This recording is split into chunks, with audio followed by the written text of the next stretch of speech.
এই টিউটোরিয়ালে আমরা দেখব কিভাবে আমাদের ডেটাবেস থেকে কোনো একটা ডেটা ডিলিট করা যায়। আমরা চাচ্ছি যে আমাদের এই যে রোটা আছে এটাকে আমরা ডিলিট করে দেব। তাহলে আমরা প্রথমে একটা এসকিউএল স্টেটমেন্ট লিখি।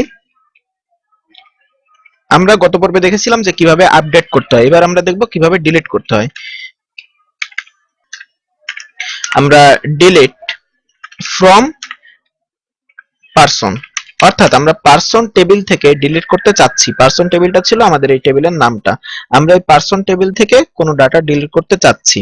এখন যদি আমরা এটাকে রান করাই তাহলে পুরো টেবিলটাই কিন্তু ডিলিট হয়ে যাবে, কারণ এখানে যেই কমান্ডটা করা হয়েছে যে ডিলিট ফ্রম পারসন। ওকে, আমরা এখন নির্দিষ্ট করে দেব যে কিভাবে কোন রোটা আমরা ডিলিট করতে চাচ্ছি। সাপোজ আমরা এই সেকেন্ড রোটা ডিলিট করতে চাচ্ছি, তাহলে এই সেকেন্ড রোটাকে যেভাবে সিলেক্ট করতে হবে, যে আমরা বলতে পারি যে ডিলিট ফ্রম পারসন, অর্থাৎ পারসন টেবিল থেকে ডিলিট করো হোয়ার এজ ইকুয়াল 21। তাহলে এই 21 যেখানে এজটা পাবে সেই রোটাকে সে ডিলিট করে দেবে। আমরা সেটাই করছি, যে লিখলাম হোয়ার এজ ইকুয়াল 21। আমরা যখন কোনো ভ্যালু দিব তখন এরকম সিঙ্গেল কোটেশন দিয়ে দেওয়া ভালো। আচ্ছা, এখন যদি আমরা এটাকে রান করাই তাহলে মাইএসকিউএল কোয়েরি এবং আমরা যেই স্টেটমেন্টটা আছে সেটা দিয়ে দিলাম এসকিউএল। এবার আমরা যদি এটাকে রান করি, আচ্ছা সিনট্যাক্স এরর হয়েছে আমাদের একটা, আমরা একটু দেখে আসি কোথায়। পিএইচপি তে একটা সুবিধা আছে যে কত নম্বর লাইনে প্রবলেম সেটা কিন্তু দেখিয়ে দেয়, যে অনলাইন 5। আচ্ছা, আমরা 5 নম্বর লাইনে যদি যাই, 5 নম্বর লাইন মানে 4 নম্বর লাইন, এখানে যেটা প্রবলেমটা হয়েছে এই সেমিকোলনটা দেওয়া হয়নি, আমরা সেমিকোলনটা দিয়ে দিলাম।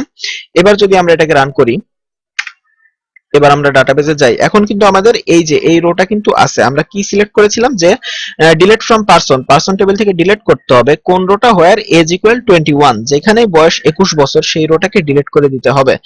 এখনো আমাদের এই 21 রোটা ছিল একটু আগে, যখন আমরা রান করেছি এটা কিন্তু ডিলিট হয়ে গেছে। এখন যদি আমরা এটাকে যদি রিফ্রেশ করি এবং যাই, এখন কিন্তু দেখবো আমাদের সেই 21 এজ বিশিষ্ট কোনো কলাম আর নেই, কারণ এটা ডিলিট হয়ে গেছে। এখন যদি এই 21 এজ আরো যদি 2-3টা কলামে থাকতো একই ভ্যালু, যে এই কলামেরও এজ 21, এই কলামের এজও 21, এই কলামের এজও 21, তাহলে যেটা হতো তিনটা রোই কিন্তু ডিলিট করে ফেলতো। কারণ যখন এই কোয়েরিটা করতো তখন দেখতো যে এই এস কলামের 3টা রো এর ভ্যালুই হচ্ছে 21, সেক্ষেত্রে 21 যতগুলা রো এর ভ্যালু থাকবে সবগুলা রোই ডিলিট করা হবে।